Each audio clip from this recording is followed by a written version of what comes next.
Hello मेरे प्यारे छात्रों,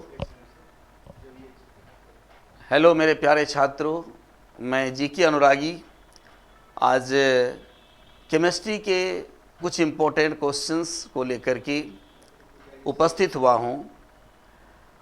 ये जो क्वेश्चन मैं डिस्कशन आपको कराने जा रहा हूँ, ये एनडीए के एग्ज़ाम में प्रीवियस ईयर्स के पूछे हुए क्वेश्चंस हैं और चलें एक एक करके जो है हम क्वेश्चन को देखते हैं भाई।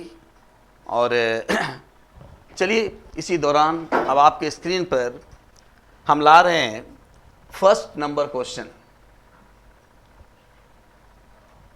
फर्स्ट नंबर क्वेश्चन जो है आप यहां पर देखिए, क्वेश्चन है mixture of red and blue ink can be separated by. देखो भाई, एक बॉटल में हमने जो है रेड और जो है ब्लू इंक को मिक्स कर दिया है। अब आपसे ये पूछा जाता है कि किस प्रोसेस के द्वारा आप इसे सेपरेट करोगे। पहला प्रोसेस हमको दिया हुआ है डिस्टिलेशन, दूसरा है क्रिस्टलाइजेशन, तीसरा है क्रोमेटोग्राफी और चौथा है सब्लिमेशन। सबसे पहले आप इस तीनों टर्म को पहचान लीजिए। ये डिस्टिलेशन क्या होता है भाई? डिस्टिलेशन जो है एक ऐसा प्रोसेस होता है जिसमें कि हम ऐसे मिक्सचर को सेपरेट करते हैं जिसके कि बॉइलिंग पॉइंट में क्लोजली जो है, जिसके बॉइलिंग पॉइंट जो है बिल्कुल नियरली मतलब जो है इक्वल होते हैं। तो यहाँ पर तो खैर बॉइलिंग पॉइंट की कोई बात है नहीं भाई।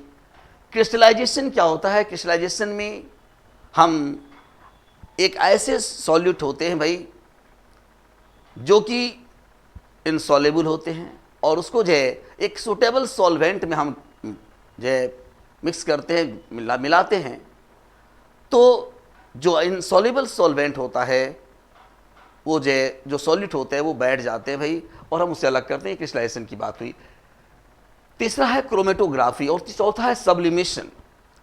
क्रोमेटोग्राफी के बारे में जरा सा जानिए। क्रोमेटोग्राफी एक मॉडर्न टेक्निक है और इस मॉडर्न टेक्निक में हम एक ऐसे जो है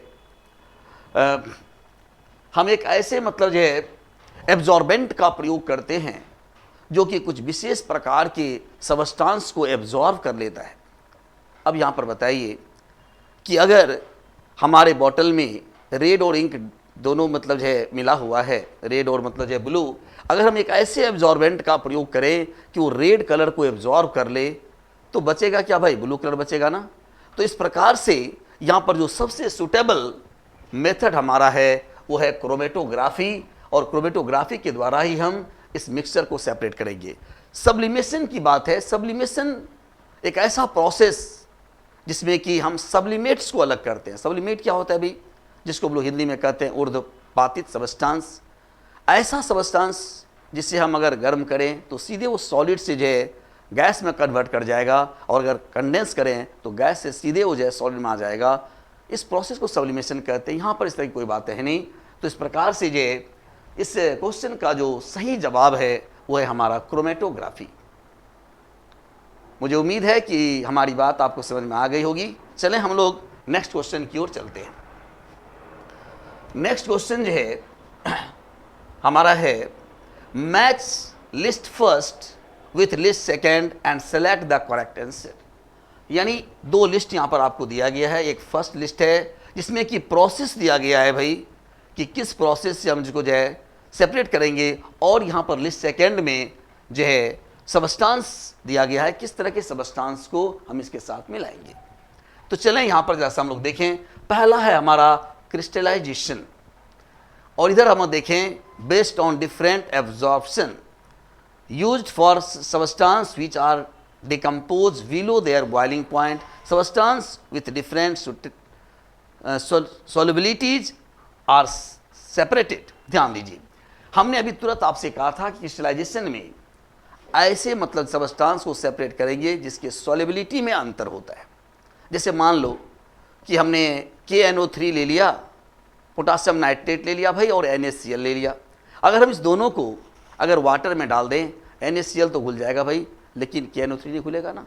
तो इस प्रकार का जो सबस्टांस लेंगे वो क्या कहलाएगा मेरा, क्रिस्टलाइजेशन कहलाएगा भाई। और पहला का हमारा तीसरा नंबर जो है सही ऑप्शन जो है मिलान हो रहा है। और जब देखिए इसमें जब इस तरह का क्वेश्चन आपसे पूछा जाए तो आप क्वेश्चन को एलिमिनेट करना सीखिए, सभी को मिलाने की कोई आवश्यकता नहीं होती। इसमें जो आप चॉइस जानते हैं, जो आपको इजी लगता है उसको जो आप पिकअप कीजिए।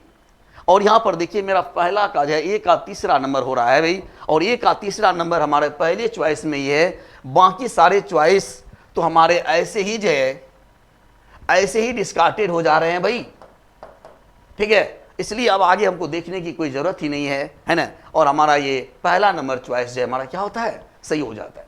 ऐसे हम लोग देख लेते हैं। क्रोमेटोग्राफी के बारे में हमने आपको क्या बताया अभी। क्रोमेटोग्राफी में हम एक सूटेबल एब्जॉर्बेंट का प्रयोग करते हैं, जैसे देखो ऊपर लिखा हुआ है बेस्ड ऑन डिफरेंशियल एब्जॉर्प्शन। आ रहा है कि नहीं, बोलिए। तीसरा नंबर देखो फ्रैक्शनल डिस्टिलेशन है। फ्रैक्शनल डिस्टिलेशन में क्या होता है भाई, फ्रैक्शनल डिस्टिलेशन में हमने आपको बताया कि फ्रैक्शनल डिस्टिलेशन जो होता है उसमें जो है आपको use for the substance which boiling point is very close to each other. अभी तुरंत मैंने कहा था फ्रैक्शनल डिस्टिलेशन में क्या होता है भाई कि जिसके जो सबस्टांस ऐसे लिए जाते हैं जिसकी बॉइलिंग पॉइंट में बहुत कम का डिफरेंस होता है। जैसे अगर मान लो हमको जो है अलग करना है पेट्रोलियम से, किरोसिन ऑयल को अलग करना है, डीजल को अलग करना है, पेट्रोल को अलग करना है, तो उसके लिए हम इस प्रोसेस का उपयोग करते हैं फ्रैक्शनल डिस्टिलेशन का। और तीसरा है, चौथा है हमारा वैक्यूम डिस्टिलेशन। वैक्यूम डिस्टिलेशन को हम जो कहते हैं भाई distillation under reduced pressure. Vacuum distillation में क्या होता है कि ऐसे सबस्टांस जो अपने बॉइलिंग पॉइंट पर जो है डिजॉल्व हो जाते हैं भाई, तो वैसे सबस्टांस को सेपरेट करने के लिए हम क्या करते हैं, उसके प्रेशर को जो है रिड्यूस करते हैं। और जब प्रेशर रिड्यूस हो जाता है तो वो अपने बॉइलिंग पॉइंट से पहले ही जो है वो बॉयल करने लगता है और वो डिकम्पोज नहीं होता। इसलिए यहाँ पर जो है वैक्यूम डिस्टिलेशन का हमारा जो है ये हमारा जो डी नंबर है ना, वो हो जाएगा substance which are decompose below their boiling point. दूसरा नंबर से होता है भाई। और इस प्रकार से आपने देखा कि जो कोडिंग किया हुआ हमारा जो पहला चॉइस है वो जो है एक्यूरेट है, ये हमारा आंसर जो है फर्स्ट होगा। ओके भाई, चले नेक्स्ट क्वेश्चन को हम लोग देखते हैं। नेक्स्ट क्वेश्चन जो हमारा है, नेक्स्ट क्वेश्चन आप यहां पर देखो, मेटल कंस्टिट्यूट ऑफ क्लोरोफिल।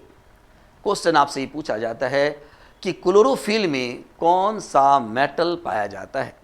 हमारे सभी भाई बहन इस क्वेश्चन का जवाब देंगे, है ना, क्योंकि उन्हें ये पता है कि क्लोरोफिल, मैंने क्लास में भी आपको बताया था कि क्लोरोफिल जो है 5 प्रकार के होते हैं भाई, A, B, C, D, E। उसमें से क्लोरोफिल ए जो है यूनिवर्सल क्लोरोफिल होता है जो सभी हरे पौधे में पाए जाते हैं। और क्लोरोफिल ए का मॉलिक्यूलर फॉर्मूला भी हमने आपको बताया था, याद कीजिए क्या बताया था भाई, C55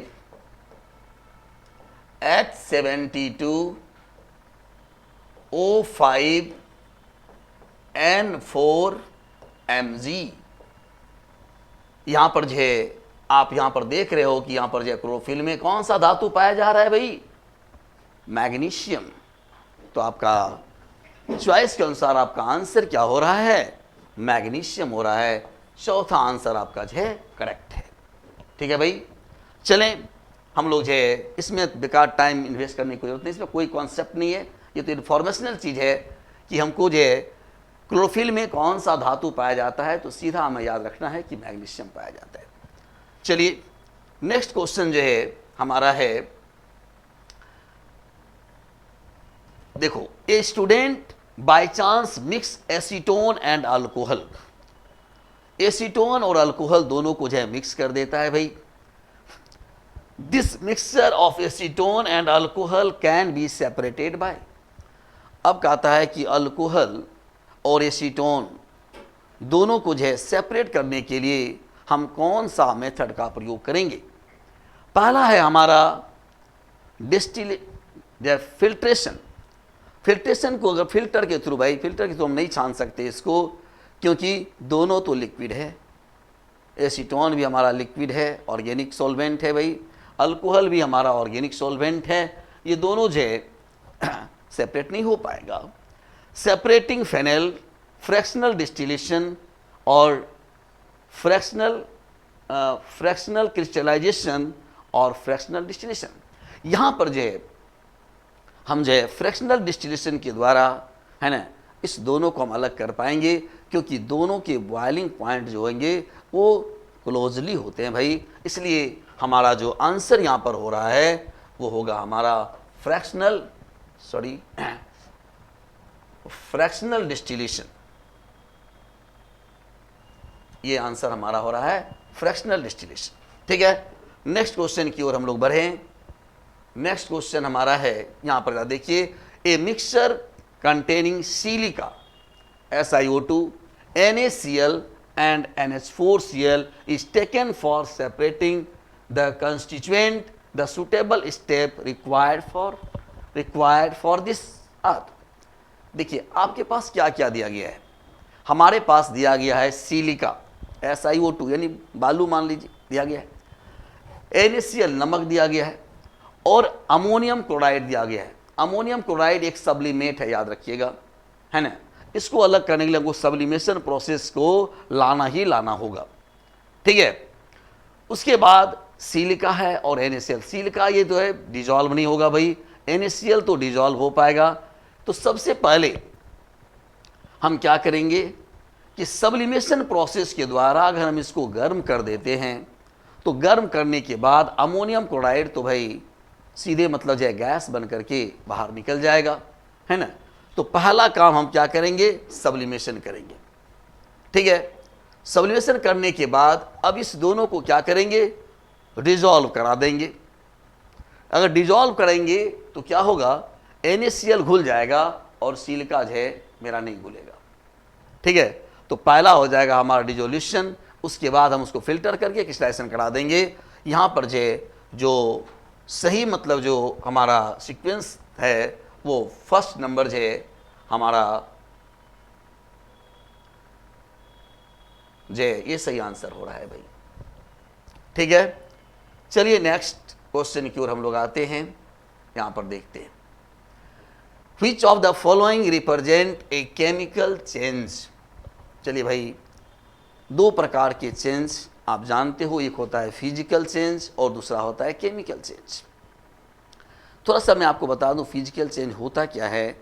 देखो भाई, फिजिकल चेंज हम ऐसे चेंज को कहेंगे जिसमें कि टेम्पोररी चेंज हो, सिर्फ पदार्थ की अवस्थाएं, डेंसिटी, कलर, ये सब जो है आपका बदले, वो परमानेंट चेंज नहीं हो। हम रिएक्टेंट से प्रोडक्ट बना सकते हैं और प्रोडक्ट से फिर रिएक्टेंट बना सकते हैं। अगर ऐसा प्रोसेस होगा तो ये हमारा कहलाता है physical change. No new substance is form, कोई नए सबस्टांस का फॉर्मेशन यहां पर नहीं होगा। ठीक है, उसके बाद जो है यहां पर देखो कि कह रहा है हमसे कि ये कौन सा जो है केमिकल चेंज है। फिजिकल चेंज में कोई नई सबस्टांस नहीं बना भाई, लेकिन केमिकल चेंज की अगर बात करते हैं तो chemical change is a permanent change. In this sense new substance is form, नए सबस्टांस का फॉर्मेशन होगा। ठीक है, और इट इज इरिवर्सिबल रिएक्शन। हम रिएक्टेंट से प्रोडक्ट बना लेंगे लेकिन प्रोडक्ट से रिएक्टेंट नहीं बना पाएंगे। चलें जरा सा क्वेश्चन के नेचर को देखते हैं, ये क्या कह रहा है। पहला है मैग्नेटाइजेशन ऑफ आयरन। कहता है कि आपने आयरन को मैग्नेट बना दिया। ठीक है भाई, हम आयरन को मैग्नेटिक फील्ड में रख दिए, ये आयरन बना, लेकिन अगर हम इसे पीट देंगे या इसे गर्म कर देंगे तो इसके मैग्नेटाइजेशन का गुण क्या होगा, समाप्त हो जाएगा, ये फिर लोहे का लोहा हो जाएगा। तो भाई रिएक्टेंट से प्रोडक्ट बना, प्रोडक्ट से रिएक्टेंट बन गया ना, तो ये तो फिजिकल चेंज हो गया आपका। दूसरा नंबर कहता है कि कंडेंसेशन ऑफ लिक्विड। अगर लिक्विड को आपने कंडेंस कर दिया तो आइस बन गया भाई, और फिर तो ये भी फिर आइस को अगर हम आप जो है गर्म कर दोगे तो फिर वो क्या होगा, लिक्विड बन जाएगा। यानी कंडेंसेशन ऑफ लिक्विड जो है ये भी आपका फिजिकल चेंज ही हो गया। बर्निंग ऑफ फ्यूल, अगर आपने फ्यूल को जो है बर्न कर दिया, जला दिया, ईंधन को, लकड़ी को जला दिया आपने भाई, पेट्रोल को जला दिया, डीजल को जला दिया, अगर मान लीजिए आपने इसको बर्न कर दिया तो फिर क्या उसे ला पाओगे? बिल्कुल नहीं। तो ये क्या हुआ, रिएक्टेंट से आपने प्रोडक्ट तो बनाया लेकिन प्रोडक्ट से आप रिएक्टेंट नहीं बना पाओगे। इसीलिए इस प्रकार का जो चेंज होगा वो परमानेंट चेंज होगा और इसी को हम लोग केमिकल चेंज कहेंगे। तो हमारा यहाँ पर एक केमिकल चेंज आपका ये हो रहा है भाई। आगे और देखते हैं, rusting of iron. Rusting of iron, iron में जंग लगना, ये भी आपका केमिकल चेंज हो गया। क्योंकि आयरन को जब आयरन में जब जंग लग जाता है भाई तो वो आयरन नहीं रहता, वो आयरन का ऑक्साइड बन जाता है। और जब आयरन का ऑक्साइड बनेगा तो कैसा चेंज होगा, वो परमानेंट चेंज हो जाएगा, है ना। इसलिए यहाँ पर हमारा 2, 3 एंड 4 ये जो दोनों चॉइस है ये हमारा केमिकल चेंज है और आपसे यही पूछा भी जा रहा है भाई। तो आंसर हमारा हो जाएगा 3 एंड 4, ये आपका आंसर होगा। चलिए नेक्स्ट क्वेश्चन को हम लोग देखें। नेक्स्ट क्वेश्चन में क्या कह रहा है भाई, चलें आते हैं। नेक्स्ट क्वेश्चन आपसे कहता है कि which one of the following elements exist in liquid state at room temperature। Room temperature पर कौन सा एलिमेंट लिक्विड स्टेट में पाया जाता है भाई। एकदम ध्यान रखना भाई कि दो एलिमेंट को याद रखोगे। एक है हमारा मेटल, लिक्विड अवस्था में पाया जाने वाला अगर मेटल की बात करें, metal that exist in liquid state, अगर मेटल की बात करता है तो मेटल हमारा है मरकरी। मरकरी एक ऐसा मेटल जो कि लिक्विड स्टेट में पाया जाता है, ठीक है। और जो है दूसरा आप ले लो नॉन मेटल। अगर हम नॉन मेटल की बात करते हैं, नॉन मेटल की बात करते हैं तो हमारा क्या है, ब्रोमीन है। जो ब्रोमीन जो है लिक्विड स्टेट में पाया जाता है। तो लिक्विड स्टेट में पाया जाने वाला मेटल अगर कहे तो मरकरी होगा, नॉन मेटल कहे तो ब्रोमीन होगा। यहाँ पर तो इस तरह का कोई मेटल और नॉन मेटल का तो यहाँ पर कोई डिफ्रेंसिएशन दिया नहीं है भाई। क्वेश्चन तो आपको और इजी बना दिया है, सीधा कह रहा है कि एक ऐसा एलिमेंट बता दो जो कि किस स्टेट में पाया जाता है भाई, लिक्विड स्टेट में पाया जाता है रूम टेम्परेचर पर। तो आपका जो आंसर यहाँ पर तो कोई कंफ्यूजन ही नहीं है, यहाँ पर आपका आंसर क्या होगा, मरकरी। और अधिकांश भाई बहन हमको जो इस क्वेश्चन का जवाब दे रहे हैं, ठीक है। चलिए आगे हम लोग जो है इसको देखते हैं। नेक्स्ट क्वेश्चन जो हमारा है वो है which among the following elements polluted the air of a city having large number of automobiles। large number of automobiles, ध्यान देना है ना भाई। large number of automobiles मतलब क्या हुआ कि ये जो हमारे मेट्रोपॉलिटन सिटीज हैं जिसमें इतने व्हीकल्स, इतने ऑटोमोबाइल्स जो चल रहे हैं भाई, ये इसमें क्या होता है, इसमें जो है हमारा डीजल पेट्रोल इसी का तो बर्निंग होता है। और डीजल पेट्रोल में क्या पाया जाता है भाई, लेड पाया जाता है ना। तो जब ये इसका जब बर्न होगा तो अधिकांश मात्रा में क्या प्रोड्यूस होगा, लेड प्रोड्यूस होगा, है ना। तो यहाँ पर जो पॉल्यूशन जो होगा वो किसके थ्रू हो रहा है भाई, लेड के थ्रू हो रहा है। इसलिए जो है हमारा ये इंक नहीं उग रहा है ठीक से, तो हम ये इंक लेते हैं, है ना। और आपका जो आंसर हुआ वो क्या हुआ, वो लेड हुआ भाई, ठीक है। चलिए नेक्स्ट क्वेश्चन की ओर हम लोग चलें, देखते हैं नेक्स्ट क्वेश्चन क्या आपके सामने आता है भाई। कहता है which of the following chemicals used beauty parlour for hair setting. वाह, ब्यूटी पार्लर में हेयर को सेट करने के लिए, beauty parlour in hair setting. Beauty parlour में देखो जो है जिनके बहुत करली बाल होते हैं भाई, उनको स्ट्रेट किया जाता है, जो जिसका स्ट्रेट है उसको करली किया जाता है ना। और इसके लिए जो उपयोग में लाया जाता है वो सल्फर बेस्ड जो मटेरियल्स होते हैं वो उसको जो है कर्ल करने के लिए किया जाता है। इसमें तो सिंपल सा भाई इन्फॉर्मेशनल चीज़ है कि हम यहाँ पर किसका उपयोग करेंगे, यहाँ पर जो है हम सल्फर का उपयोग करेंगे। सल्फर बेस्ड जो है हमारा केमिकल होगा, इसका हम उपयोग करेंगे ब्यूटी पार्लर में, ठीक है। नेक्स्ट क्वेश्चन जो है हमारा है कि which one of the following mixtures is homogeneous. देखो बाबू, होमोजीनियस टर्म यहां पर यूज हो रहा है ना। आप सबसे पहले ये समझो कि what is homogeneous. Homogeneous term किसको कहेंगे, होमोजीनियस किसको कहा जाता है? तो देखो भाई, दो प्रकार के मिक्सचर्स होते हैं, एक होता है हेट्रोजीनियस, दूसरा होता है होमोजीनियस। हेट्रोजीनियस मिक्सचर ऐसे मिक्सचर को कहा जाता है जिसमें कि दो मिक्सचर्स के बीच clear boundary line of separation हो।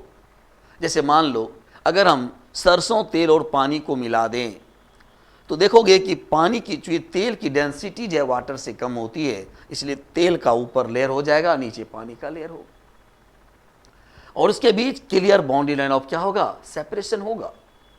ये एक हमारा हेट्रोजीनियस मिक्सचर हो गया। लेकिन अगर हम ग्लूकोज को पानी में घोल दें भाई, है ना, तो और तुमको कहें कि बताओ कहाँ तक ग्लूकोज है कहाँ तक पानी है, कहोगे sir can not separate it. ठीक है, तो ऐसा मिक्सचर जिसमें घुले हुए सॉल्यूट्स और सॉल्वेंट के बीच clear boundary line of separation नहीं होता है, और इसका जो कंपोजिशन होता है वो थ्रू आउट इट्स मास, चाहे कहीं से भी आप ऊपर से नीचे से मिडिल से कहीं से भी आप जो है अगर लेते हो मिक्सचर को, अगर हम शरबत बनाएं इस प्रकार से, ग्लूकोज हमने घोला भाई कि ऊपर नीचे बीच में कहीं पर भी अगर सेम मिठास अगर है तो वो होमोजीनियस मिक्सचर है ना, उसे क्या बोलेंगे, होमोजीनियस मिक्सचर बोलेंगे। ठीक है, चलिए, तो यहाँ पर जो है कहता है कि कौन सा मिक्सचर जो है होमोजीनियस मिक्सचर होगा, जरा सा यहाँ पर हम लोग देखें। तो भाई स्टार्च और शुगर को जोड़ोगे तो क्लियर बाउंड ऑफ सेपरेशन हो जाएगा, ये होमोजेनियस होगा नहीं। ग्रेफाइट एंड चारकोल, ये भी होमोजेनियस मिक्सचर नहीं होगा भाई। मिथेनॉल एंड वाटर, ध्यान दीजिए, देखते हो कभी कभी मूड बनाने के लिए लोग थोड़ा वाइन को डाल लेते हैं, तो मिथेनॉल को वाटर में डाल दिया, एकदम देखोगे पूरा जो है कहीं नहीं पता चलेगा कहाँ तक जो मिथाइल अल्कोहल है और कहाँ तक जो है वाटर है। तो ये जो मिक्सचर बना है ना, उसको जो है हम लोग कहेंगे होमोजीनियस मिक्सचर, और यही जो है हमारा आंसर भी हो जा रहा है भाई। तो कैल्शियम कार्बोनेट और कैल्शियम बाइकार्बोनेट को मिलाओगे तो ये भी मतलब जो है आपका अलग अलग कंपाउंड है, वो सेपरेशन हो जाएगा, लेकिन यहाँ पर हम सेपरेट नहीं कर पाएंगे, इसलिए हमारा जो आंसर होगा वो मिथेनॉल एंड वाटर, ये हमारा मोस्ट यानी करेक्ट आंसर हो रहा है। चलिए नेक्स्ट मतलब जो है क्वेश्चन की ओर हम लोग चलते हैं, और यहाँ पर देखते हैं जो हमारा नेक्स्ट क्वेश्चन है। ये भी क्वेश्चन आपको फिजिकल एंड केमिकल चेंज के कॉन्सेप्ट पर ही है, और ये क्वेश्चन तो आप इजीली बना सकते हो भाई, इसे मुझे बताने की तो कोई आवश्यकता ही नहीं है, क्योंकि यहाँ पर सीधा लिखा हुआ है which one of the following is not a chemical change. इसमें कौन केमिकल चेंज नहीं है, तो बता दो भाई। यहाँ पर है कर्डिंग ऑफ मिल्क, दूध से दही का बनना। अरे भाई, दूध को तुम जमा दोगे दही बना दोगे भाई, तो क्या तुम दूध से फिर दही बना सकते हो? बिल्कुल नहीं बना सकते। तो ये तो परमानेंट चेंज हो गया ना, ये तो केमिकल चेंज है। और आपसे क्या कह रहा है, नॉट केमिकल चेंज। बहुत ही कन्फ्यूजेबल ये बात होती है भाई, जरा सा ध्यान रखना कि जहां कहीं भी नॉट लिखा हुआ हो भाई, सबसे पहले एग्जामिनेशन हॉल में आप इस कोबरा को जो है पिकअप करने का प्रयास करना, क्योंकि ये जो है आपको गलती कराता है। सीधा पढ़ लिया, अरे केमिकल चेंज, अरे भाई दूध से दही का बनना केमिकल चेंज होता है? अरे होता नहीं, यानी नहीं पूछा जा रहा है भाई, यहाँ ये पूछा जा रहा है कि नहीं होता है, कौन सा केमिकल चेंज नहीं है। तो नहीं जो है हमेशा स्ट्रेस देना है आपको। तो दूध से दही का बनना, कर्डिंग ऑफ मिल्क, ये तो परमानेंट चेंज हो गया भाई, ये तो केमिकल चेंज है। हमें पूछ रहा है नहीं, तो ये हमारा आंसर गलत हुआ। एवोपरेशन ऑफ वाटर को हमने गर्म किया, वाष्प बना दिया, फिर ठंडा करोगे फिर पानी हो जाए, केमिकल चेंज नहीं होगा। बर्निंग ऑफ कोल, अगर कोल को जो है तुम बर्न कर दिए, कोयले को जला दिए, फिर तो जो है वो तो परमानेंट चेंज हो गया भाई। रैपनिंग ऑफ फ्रूट पक गया, परमानेंट चेंज हो गया, तो ये भी चला गया ये भी आपका चला गया। आपका आंसर क्या हो जाएगा, एवोपरेशन ऑफ वाटर, ये आपका केमिकल चेंज नहीं है। चलिए नेक्स्ट क्वेश्चन देखते हैं।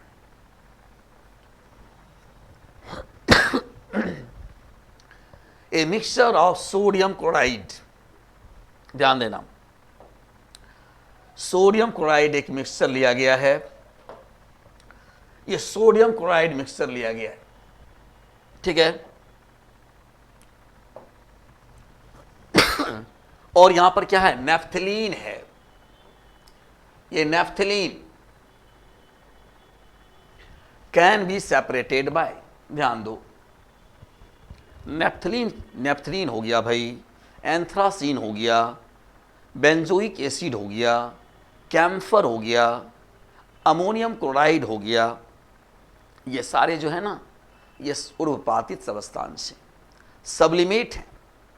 इसको अगर हम गर्म करेंगे तो ये सीधे सॉलिड से गैस में कन्वर्ट हो जाएगा, लिक्विड में नहीं आएगा भाई, है ना। और इस प्रोसेस को कहते हैं सब्लिमेशन, जिसमें कि हम ऐसे सबस्टांस को सेपरेट करते हैं। तो भाई यहाँ पर जो है चॉइस आप देख लो, चूंकि यहाँ पर सब्लिमेट नेफ्थलीन है ना, और अदर चीज़ को देखने की जरूरत ही नहीं है, सीधा सब्लिमेट को अलग करने के लिए कौन सा प्रोसेस हमारे सामने आएगा, सब्लिमेशन आएगा। तो आंसर हमारा क्या हो जाएगा, तीसरा नंबर जैसे ही हो जाएगा भाई, ठीक है। चलो नेक्स्ट क्वेश्चन हमारा जो है वो हमारे स्क्रीन पर देखो, यहां पर है, match the list first and list second and select the correct answer to the given. देखो पहला हीटिंग कैम्फर, कैम्फर को जब कपूर को तुम गर्म करोगे तो किस प्रोसेस से तुम अलग कर पाओगे भाई, तो तुम्हारे लिए होगा सब्लिमेशन, यानी हम ये कह सकते हैं कि हमारा ए का जो है हमारा सही मिलान हो रहा है 4 नंबर। बी है cooling of water vapour, cooling of water vapour, जब वाटर वेपर को आप जब कूल करोगे है ना, तो वो क्या होगा, कंडेंसेशन हो जाएगा, यानी बी का हमारा क्या आ रहा है, तीसरा हो गया। कुकिंग एन एग, एग को जो है आपने गर्म किया भाई, है ना, तो ये क्या हो जाएगा, एग को जब आप गर्म करोगे है ना, तो इसमें क्या सा चेंज आ जाएगा, है ना, ये जो है हमारा हो जाएगा, है ना, केमिकल चेंज हो जाएगा भाई। तो सी नंबर जो है का हमारा कौन सा आ जा रहा है, सी का हमारा आ जा रहा है फर्स्ट। और डी का देख लो, डी क्या है, formation of water vapour at room temperature, है ना, क्या हो जाएगा, इवोपरेशन होगा, ये 2 हो जाएगा। अब आप आराम से मिला लीजिए आपका कौन सा आंसर सही हो रहा है भाई। तो ए का जो है 4 नंबर, बी का हमारा 3 नंबर, सी का 1 नंबर। यहां पर जो है थोड़ा सा चॉइस जो लिखा गया है इसमें थोड़ा ऊपर नीचे हो गया है भाई, है ना, तो इसको जो है थोड़ा मैं यहां पर जो लिख दे रहा हूं, है ना, ये हमारा करेक्ट आंसर होता है ना। तो ये जो है आपका आंसर है, चूंकि यहां पर ये चॉइस आप देख रहे हो ना ऊपर नीचे हो गया है ना, ये यहाँ पर कन्फ्यूजन है ना, इसलिए इसको जो है आप इस तरह से समझिएगा, है ना, जो भी हो, है ना, आपका ये आंसर जो है क्या है, करेक्ट है, देख लीजिएगा। ये थोड़ा मिस है, इसको हटाइए, है ना, आपका जिसमें भी आएगा ये आपका जो सही आंसर होगा, ठीक है, ओके। चले हम लोग है नेक्स्ट क्वेश्चन की ओर चलते हैं। नेक्स्ट क्वेश्चन है, देखो यहां पर भी फिर केमिकल चेंज का एक क्वेश्चन आया है कि which of the following is a chemical change, cutting of hair, हम बाल को कटवा लेते हैं भाई, है ना, फिर हमारा बाल क्या होता है, ग्रो कर जाता है, फिर उसी तरह से मतलब जो है लटके झटके, है ना। तो कहने का मतलब यह कटिंग ऑफ हेयर जो है ये हमारा केमिकल चेंज नहीं होगा, ये तो जो है टेम्पोररी चेंज है भाई, हमने कटाया फिर ग्रो कर जाएगा। तो ये हमारा कौन सा चेंज हो गया, ये हमारा हो गया, ये हमारा हो गया भाई, ये हो गया हमारा physical change. Greying of hair naturally, है ना, मेरे दादाजी का, मेरे पापा जी का, है ना, प्राकृतिक रूप से जो है वो क्या हो गए हैं, उनके सारे बाल दाढ़ी सब सफ़ेद हो गए भाई। अब वो 80 वर्ष के जो हमारे पापा जी हैं, क्या वो फिर से आपके तरह उनके जो है इस तरह से बाल हो पाएंगे क्या काला काला? बिल्कुल नहीं हो पाएगा भाई। ये परमानेंट चेंज है, और परमानेंट चेंज केमिकल चेंज होता है, आपको पता है। तो ये केमिकल चेंज का आपका एग्जाम्पल हो गया आपका ये दूसरा नंबर। तीसरा है कटिंग ऑफ फ्रूट। मान लीजिए कि हमने सेब आपको दिया, सेब को आपने कटिंग किया भाई, तो सेब को कटिंग करने से वो संतरा नहीं बन जाएगा भाई। सेब को कटिंग करने से वो सेब ही रहेगा ना। तो यहां पर आप क्या देख रहे हो? यहां पर देख रहे हो कि कोई न्यू सबस्टेंस का फॉर्मेशन नहीं हो रहा है भाई। हाँ, ये आप कह सकते हो कि सर सेब का आकार तो बदल गया, बिल्कुल बदला भाई, है ना, लेकिन वो सेब ही रहा ना, कोई नया सबस्टेंस तो नहीं बना ना। तो मैंने कहा था आपसे कि केमिकल चेंज का मतलब होता है फॉर्मेशन ऑफ न्यू सबस्टेंस, लेकिन यहाँ पर न्यू फॉर्मेशन नहीं हो रहा है, इसलिए ये भी आपका कौन सा चेंज हो गया? ये भी आपका भाई फिजिकल चेंज है। Swelling of resin in water. Resin को वाटर में डाल दिए, वो स्वेल कर गया, बिल्कुल कर गया, लेकिन वाटर से निकाल देंगे, फिर जो है उस वाटर जो इवेपोरेट करेगा, फिर वो श्रिंक कर जाएगा भाई। ये कैसा चेंज हो जाएगा? आपका फिजिकल चेंज हो जाएगा। आपसे क्वेश्चन यहाँ पर क्या पूछ रहा है कि कौन सा इसमें केमिकल चेंज है, तो इस आधार पर आप आंसर कर ही सकते हो भाई कि ये greying of hair naturally, this is the chemical change. उम्मीद है भाई हमारी बातें आपको समझ में आ रही होंगी, है ना। चलिए धन्यवाद। आगे जो है क्वेश्चन को हम लोग देखते हैं। On exposure to moist air, copper gains a green coat on its surface due to formation of which of the following compounds. कहता है क्या भाई कि अगर हम तांबे को, कॉपर को जो है, अगर हम कॉपर को अगर हम ओपन छोड़ देते हैं भाई, तो ये मॉइस्चर को एब्जॉर्ब करके ग्रीन कलर का हो जाता है। तो बताइए ये जो है क्यों हो रहा है भाई? तो कॉपर जो है, आप जानते हो भाई कि कॉपर को जब अगर हम मॉइस्ट में अगर छोड़ देंगे, है ना, तो ये क्या बना देगा? कॉपर का ऑक्साइड बना देगा भाई, है ना, है ना। अगर इसको हम जो है छोड़ देते हैं मॉइस्ट एयर में, मॉइस्ट एयर करने का मतलब यहाँ पर, सॉरी, मॉइस्ट एयर करने का मतलब यहाँ पर क्या हो गया? मॉइस्ट एयर करने का मतलब हो गया यहाँ पर जो है, इसको हम एक मिनट, मॉइस्ट एयर का मतलब हो गया भाई यहाँ पर जो है हम क्या करेंगे, इसको जो है नमी वाले जगह पर छोड़ देंगे, तो कॉपर का ऑक्साइड बन जाएगा, है ना, और यहाँ पर जो है हाइड्रोजन गैस रिलीज करेगा। तो कहने का मतलब हुआ कि कॉपर का क्या बना? ऑक्साइड बना ना भाई। तो यहाँ पर जो है कॉपर की ऑक्साइड बनने के कारण ही जो है उसका जो कलर होता है वो कैसा हो जाएगा? ग्रीन कलर का हो जाएगा। आपका आंसर यहाँ पर होगा कॉपर ऑक्साइड। चले भाई नेक्स्ट क्वेश्चन की ओर। नेक्स्ट क्वेश्चन है हमारा कि which one of the following is an organic acids. देखो बाबू, एसिड दो तरह के होते हैं सिंपल वे में अगर कहा जाए। एक होता है ऑर्गेनिक एसिड्स, दूसरा होता है इनऑर्गेनिक एसिड्स। ऑर्गेनिक एसिड्स ऐसे एसिड्स को कहेंगे जिसमें कि कार्बन का कंपाउंड, कार्बन प्रेजेंट होगा, हाइड्रोजन प्रेजेंट होगा, ठीक है। दूसरी बात, पहले परिभाषा ये दी गई कि जो नेचुरल थिंग से प्राप्त होता है उसे हम लोग ऑर्गेनिक कंपाउंड कहते हैं, और कार्बन कंटेनिंग कंपाउंड जो है ऑर्गेनिक कंपाउंड होता है भाई। लेकिन बाद में जो ये कहा गया कि हाइड्रोकार्बन्स आर ऑर्गेनिक कंपाउंड्स, उसको भी जब थोड़ा ब्रॉड लेवल में लाया गया तो ये कहा गया कि organic compounds are derivatives of hydrocarbons, यानी हाइड्रोकार्बन्स के जो क्या होते हैं? डेरिवेटिव्स होते हैं, ठीक है भाई, ऐसी बातें। तो यहां पर जरा सा देखो कि which of the following is an organic acid. Organic acids यहां पर कौन होगा? चलें तो भाई इसको जरा हम लोग देखते हैं ऑर्गेनिक एसिड कौन होगा।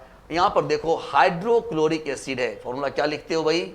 HCl, थोड़ा मोटा कर लिया जाए इसको, है ना, HCl, ये हाइड्रोक्लोरिक एसिड हो गया, ठीक है। उसके बाद देखो ये नाइट्रिक एसिड है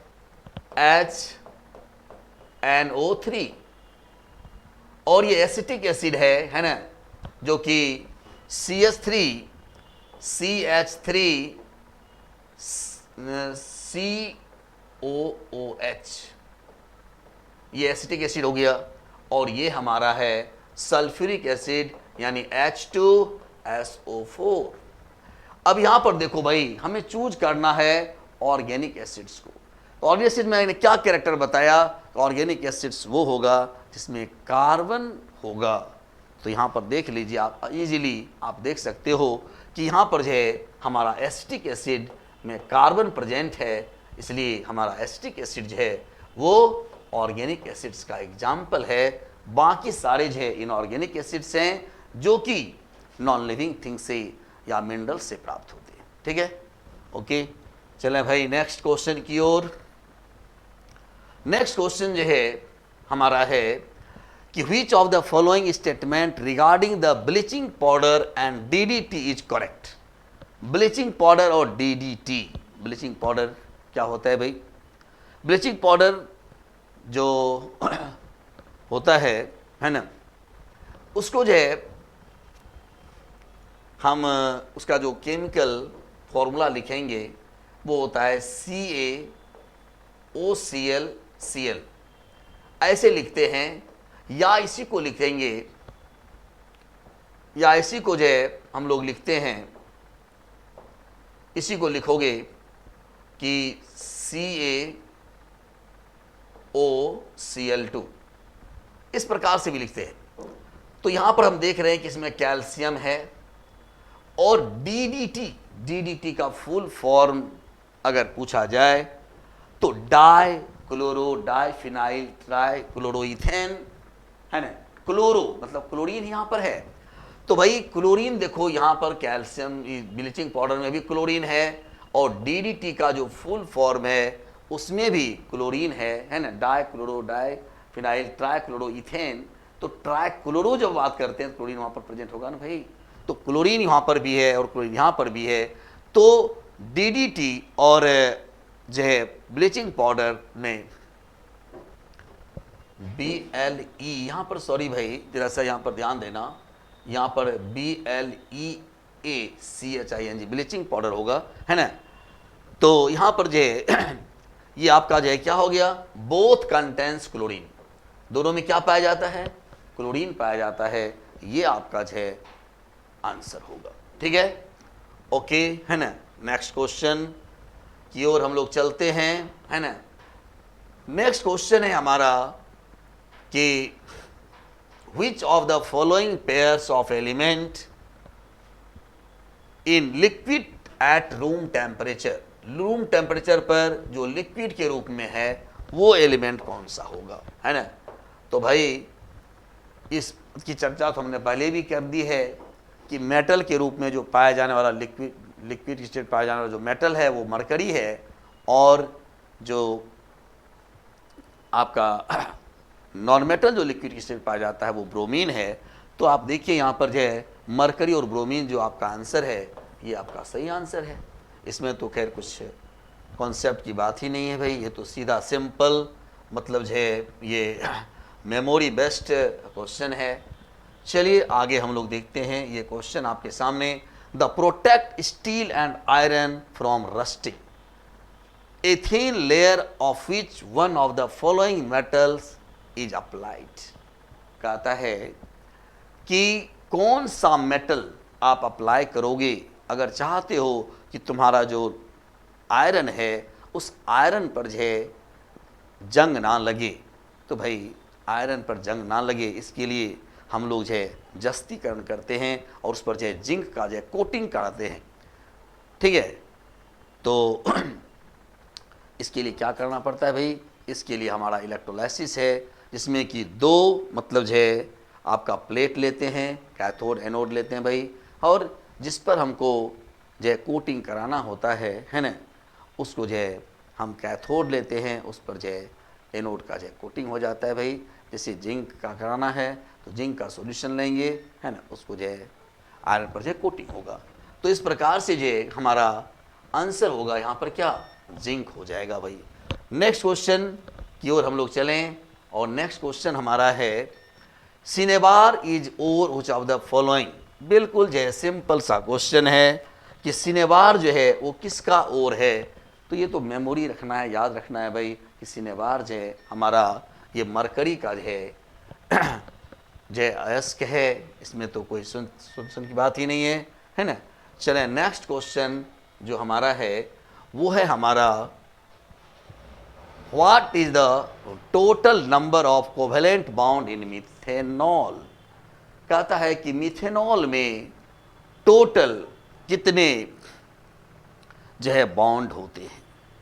अब मिथेनॉल में कितने बॉन्ड होंगे है ना, ये हमको जो है बताना है। एक मिनट, मिथेनॉल में कितने बॉन्ड होते हैं जरा सा वो हमको बताना है भाई। तो चलें हम लोग पहले देखते हैं कि मिथेनॉल का हमारा फॉर्मूला क्या होता है। आप जानते हो भाई मिथेनॉल का फॉर्मूला होता है C2H5OH। ये तो है, थोड़ा मोटा कर लेते हैं इसको है ना। अब यदि अगर तुम इसको एक्सपेंडेड फॉर्म में लिखोगे तो भाई इस प्रकार से लिखोगे C2 हो गया हमारा H, यहाँ पर डालोगे इस प्रकार से ऐसे लिखोगे। तो यहाँ पर जो है जो बाउंड हमारा जो बन रहा है ये सारा कोवेलेंट बाउंड ही तो है। यहाँ पर जो है 1 2 3 4 5 6 है ना, यहाँ पर जो है कोवेलेंट बाउंड बन रहे हैं। यहाँ पर जो है सीधा है ना हमारा जो बाउंड यहाँ पर बनेगा वो कोवेलेंट बाउंड बन रहा है भाई। तो यहाँ पर जो है कितने कोवेलेंट बाउंड बन रहे हैं जरा सा इसको देख लीजिए है ना। यहाँ पर जो है हम अल्कोहल को है ना इस तरह से हम लिखेंगे, यहाँ को जो है डायरेक्ट जो है इसको इस तरह से यहाँ पर लिखेंगे OH। तो ध्यान दो भाई 1 2 3 4 5 6 7, यहाँ पर जो है total number of covalent bound in methanol, sorry methanol क्या रहा है भाई, ओके ध्यान देना भाई गलती हो रही है, ये मिथेनॉल की बात कर रहा हूँ, मिथेनॉल लिखा है ना, मिथेनॉल का रहा है सॉरी। तो मिथेनॉल का रहा है भाई, तो यहाँ पर जो है मिथेनॉल के को हमको लिखना पड़ेगा ना, एक मिनट है ना। ये मिथेनॉल की बात कर रहा है तो मिथेनॉल क्या हो जाएगा CH3OH, ये हमारा मिथेनॉल हुआ भाई। तो मिथेनॉल में क्या हो जाएगा देख लो है ना, ये हो गया हमारा ऐसे, यहाँ पर देखो ये कितने बॉन्ड बन रहे हैं 1 2 3 4 5। तो 5 जो है यहाँ पर जो है कोवेलेंट बॉन्ड बन रहे हैं भाई। आपका जो आंसर हो गया ये 5 होगा, ठीक है। उसके बाद जो है चलिए ये हमारा जो है लास्ट क्वेश्चन था भाई। और करतार के बैनर तरे ये मैंने जो है आपको NDA प्रीवियस ईयर्स का जो है क्वेश्चन जो है हमने आपको बताया। और इसी प्रकार से है ना ये लगातार जो है ये सेशन जो है चलता रहेगा भाई। और हम अपने छात्रों से यही कहेंगे कि आप भी जो है इस सेशन से जुड़िए है ना, और अपने प्यारे दोस्त को भी इसमें जोड़ने का प्रयास कीजिए है ना। और बहुत बेहतर कंटेंट के साथ हम लोग जो है फिर नेक्स्ट एपिसोड में आपसे मिलने जा रहे हैं है ना। हम लोग जो है मैं GK अनुरागी यहाँ पर जो है आपको NDA का बायोलॉजी और केमिस्ट्री दोनों का मैं प्रीवियस ईयर्स के NDA में पूछे गए क्वेश्चन का डिस्कशन कराऊंगा है ना। थैंक यू भाई है ना।